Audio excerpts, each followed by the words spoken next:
comme annoncé, c'est dans le cadre de l'opération Zéro Kuluna dans toutes les grandes villes du pays. Yes, nk'ibisanzwe rero ku batari baduherutse ni The Quick Times News rero n'ubundi twagarutse ngira ngo na makuru n'ubundi ari ku hano muri Repubulika Iharanira Demokarasi ya Kongo, aho iki cyemezo cyo gufata amabandi mu mujyi wa Kinshasa, umurwa mukuru wa Repubulika Iharanira Demokarasi ya Kongo, ni icyemezo rero gikurikiza amabwiriza yatanzwe n'umukuru w'igihugu Félix Antoine Tshisekedi Tshilombo mu nama yagiranye n'abaminisitiri. Uyu rero ni Constant Mutombo cyangwa se Constant Mutamba Tungunga, umunyamabanga wa leta ushinzwe ubutabera, akaba rero n'umurinzi wa kashe. Constant Mutamba rero Tungunga aha rero yashimangiraga ubwo hatangazwaga urubanza rwateguwe kwa gatatu tariki ya 4 Ukuboza umwaka wa 2024 na 83 Kuluna, icyo bita Kuluna ni mu rukiko rero rwa gisirikare rwa Kinshasa, aho bita muri Ngaliema, mu gace ka Ngaliema. Ahangaha rero niho yavugaga ko hazafatwa ibihano ndetse hagafatirwa bagatangira no gukoresha igihano cy'urupfu ku bafashwe bakaburanishwa ndetse bagakatirwa. Ni mu gihe rero byerekana ko leta noneho izakoresha iki gihano cy'urupfu. The Quick Times News rero mu gihe tarabijya imuzi n'umuzingo, nta kindi usabwa uretse kureba hasi handitse subscribe ugakandaho, maze tugakomeza kubana 5 kuri 5 muri aya makuru. Ni kuri uyu munsi rero aho kandi uyu muyobozi w'ubutabera muri Repubulika Iharanira Demokarasi ya Kongo yagaragazaga ko komisiyo y'igipolisi y'igihugu cya Kongo izakora igishoboka cyose ku gikorwa cya Zero Kuluna mu mujyi wa Kinshasa mu minsi iri imbere, aho atangaza ko umukuru w'igihugu yabategetse inshuro nyinshi mu nama y'abaminisitiri guhagarika ibibazo by'amabandi yo mu mijyi amaze imyaka itari mike yibasira umujyi wa Kinshasa. Kuluna rero ikomeje kubiba umusaka mu murwa mukuru. Kuluna irari imiryango myinshi ikinshasa, bityo rero kuri uyu munsi turashaka gutangiza ubujurire buvuga ko guhera ubu abana bose ba Kuluna bazafata bakicwa urubanza rero kandi bagacirwaho iteka.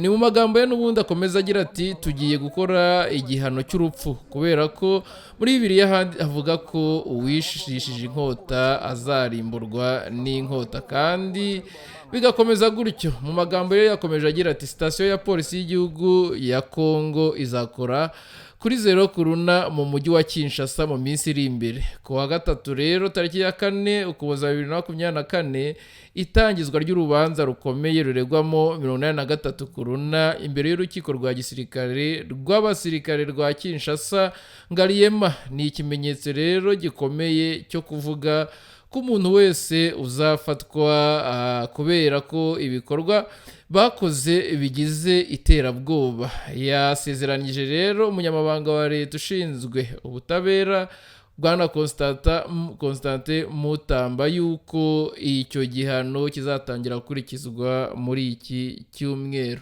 Ni The Quick Times News rero nk'ubusanzwe, nta kindi usabwa uretse kureba handitse subscribe ugakandaho, maze tugakomeza kubana 5 kuri 5. Reka basigiremo uyu Constant Mutamba mu magambo yiwe mu bumva ururimi rw'igifaransa biyumvire ibyo yatangaje kuri uyu wa 4 tariki ya 5 2024 que nous avons lancé sur instruction de la haute hiérarchie.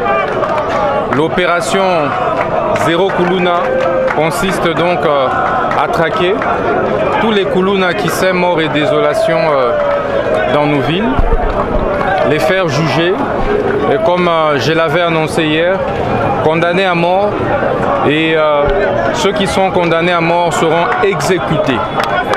Cela servira de leçon et remettra de l'ordre et de la paix dans notre société. Mais il faut également relever qu'après la condamnation, ils seront immédiatement transférés dans les prisons de haute sécurité. Et c'est à partir déjà de ce week-end. Nous avons choisi quelques prisons, dont celle de Angenga. Nous prenons déjà toutes les dispositions logistiques nécessaires pour les évacuer tous à l'intérieur. Nous allons poursuivre tous les Koulouna jusqu'à leur dernier retranchement. Nous allons les buter jusqu'aux toilettes pour qu'ils comprennent que l'autorité de l'État s'est rétablie sur l'ensemble du pays et que des bandes, des gangs criminels ne sont pas plus forts que l'État, plus forts que la justice.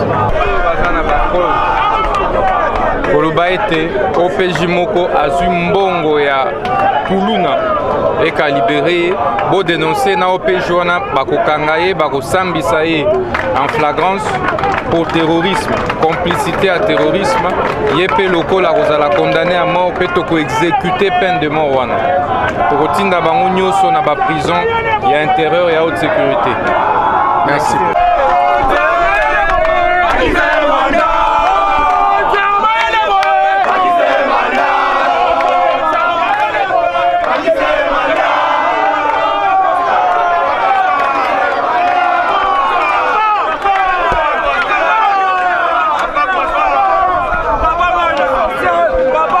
Kombo Mwamba Mukibai au juger ba Koulouna boza vraiment initiative à bien mais bakangela biso nde ba les concernant nde bakangi boza pena ba innocent chose ali so ba identifier ba comprendre kaza innocent ba tiki mais ba collaborer pena population mtaye bara mutu mabe na mutu malamu mais il doit vraiment ça bien makase suka ate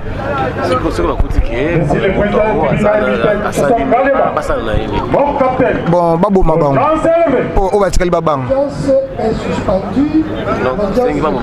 bon faut boma bang o ba tikali babang parce que mon bakini ko boma o ba tikali babang ouais merci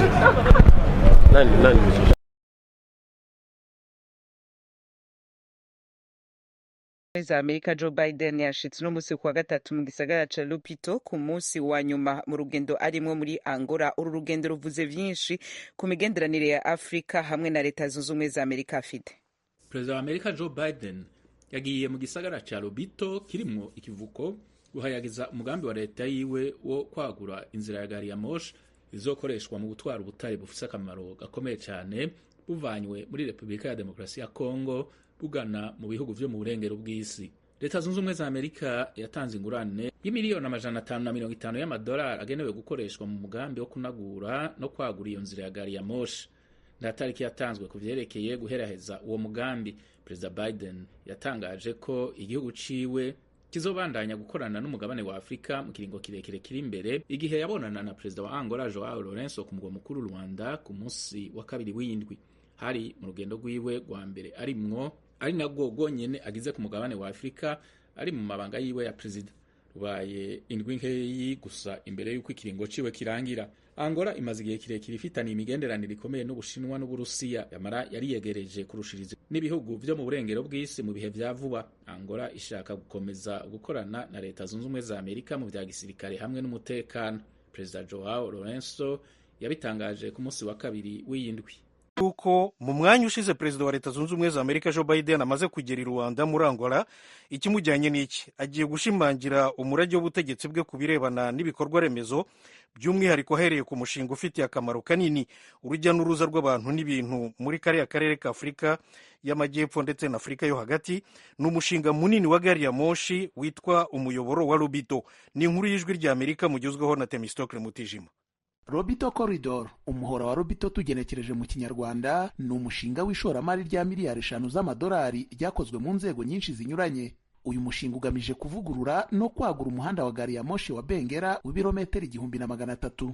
Uyu uzahuza icyambu cya Lobito cyo muri Angola ku nyanja ya Atlantika kimaze imyaka 120 na Repubulika ya Demokarasi ya Kongo. Icyiciro cya kabiri cy'uyu mushinga kikazahuza iki cyambu n'igihugu cya Zambia. Igice kinini cy'ingengo y'imari y'uyu mushinga watangajwe mu kwa 9 kwa 2023 kizatangwa n'ikigo Partnership for Global Infrastructure and Investment PGI mu mpine. PGI ni ikigo cyashinzwe mu 2022, gahunda y'ishingwa ryacyo irangajwe imbere na Perezida Biden wa Amerika. Umugambi w'ishingwa ryacyo uhuriwemo n'itsinda ry'ibihugu 7 bya mbere bikize ku isi. uwo wavuye muri gahunda yabyo byise Build Back Better World, kongera kubaka isi nziza tugenekereje mu kinyarwanda.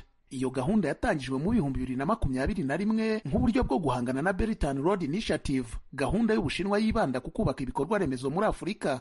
Nutangira gukora, uyu muhanda uzongera cyane uburyo bwo kubona amabuye y'agaciro y'ingenzi arimo cobalt n'umuringa kuri Leta Zunze Ubumwe za Amerika n'abafatanyabikorwa bayo. Aya ni amabuye y'ingenzi cyane mu gukora imodoka zitwarwa n'amashanyarazi. Nk'uko raporo y'inteko nshingamategeko ya Amerika ibyerekana, 80% by'ibirombe by'amabuye y'umuringa bya Kongo bifitwe n'Abashinwa. Ubushinwa bugenzura hejuru ya 85% by'ubucukuzi bw'amabuye y'agaciro ya Kongo y'imboneka hake ku isi, harimo na 76% bya cobalt y'iki gihugu. Kuwa kabiri w'icyumweru gishize, mu kiganiro yahaye abanyamakuru ubwo yari kuri Minisiteri y'Ububanyi n'Amahanga ya Amerika, Helena Matsa, umuhuzabikorwa wa PGI, yavuze ko umuhora wa Lobito witezweho kugabanya ikiguzi cy'ubwikorezi, kugururira amayira ahantu h'ubutaka burumbuka no kwihutisha iterambere ry'ubukungu rihangana n'ingaruka z'imihindagurikire y'ibihe. Madamu Matsa yavuze ko ishoramari ry'ikigo PGI rizongera umusaruro w'ibikorwa remezo hamwe n'imishinga nko guteza imbere amashanyarazi aturuka ku mirasire y'izuba, kongera imiyoboro y'amashanyarazi mu gihugu ndetse no kubaka inganda zisukura amazi. Uyu mushinga ushyigikiwe cyane na Perezida Joao Lourenço wa Angola. Angola ibereyemo Ubushinwa umwenda wa miliyari 17 z'amadolari, ni ukuvuga arenga 1/3 cy'umwenda wose iki gihugu gifite. Uyu mwenda hanini wagiye uza mu nguzanyo zo kubaka ibikorwa remezo, byombi hamwe na peteroli y'iki gihugu bikaba byarafashije mu izahuka ry'ubukungu nyuma y'intambara igihugu cyamazemo imyaka 30 yarangiye mu 2002. Mu kwezi kwa munani kwa 2022 ubutegetsi bwa Biden bwatangije gahunda nshya y'ingamba zigamije imibanire na Afurika. Iyo gahunda igaragaza Afurika nk'ahantu h'ingenzi ku nyungu z'umutekano wa Amerika. Mu mpera z'uwo mwaka kandi, Perezida Biden yakiriye inama ihuza Leta Zunze Ubumwe za Amerika na Afurika, aho yijeje ko Amerika igiye gukora ishoramari rya miliyari 55 muri Afurika mu gihe cy'imyaka 3. Frances Brown, umuyobozi mukuru ushinzwe ibibazo bya Afurika mu kanama ka Amerika gashinzwe umutekano, kuwa kabiri w'icyumweru gishize yabwiye abanyamakuru ko iryo shoramari rigeze ku kigero cya 80% rishyirwa mu ngiro. Icyakora Mvemba Pezo Dizorere, umuyobozi wa porogaramu ishinzwe Afurika mu kigo cy'ubushakashatsi Center for Strategic and International Studies, avuga ko menshi muri aya mafaranga yashowe muri porogaramu zisanzweho kandi ibyo bitazanye imishinga mishya migari cyane iboneka ku muturage usanzwe w'umunyafurika. Iyo mu mboni z'uyu musesenguzi ikaba ariyo mpamvu Lobito Corridor ikora ikinyuranyo. Mu gihe perezida watowe Donald Trump azatangira inshingano mu kwa mbere kuje, hari abibaza niba imishinga migari muri Afurika nka Lobito Corridor izakomeza no kuri ubu butegetsi bushya. Mu gihe bamwe bafite impungenge ko umuhate wa Amerika kuri Afurika ushobora kugabanuka bitewe n'ihame ngengamitegekere rya Trump rya America First, abasesenguzi bo bashimangira ko nta mpungenge zikwiye kubaho. Ibyo bakabishingira ku kuba no muri manda ye ya mbere ubutegetsi bwa Trump bwaragiye bushyiraho gahunda zigamije iterambere rya Afurika. Izo zirimo iyiswe Prosper Africa yatangijwe mu 2018 igamije guhuriza hamwe serivisi za guverinoma zafasha abashoramari b'Abanyamerika gushora imari yabo kuri uyu mugabane. Mukomeje kumva radiyo ijwi ry'Amerika ivugira Washington DC mu Kirundi n'Ikinyarwanda. Ni kuri uru rugendo rero rwa Perezida Joe Biden muri Angola dushorejeho aya makuru.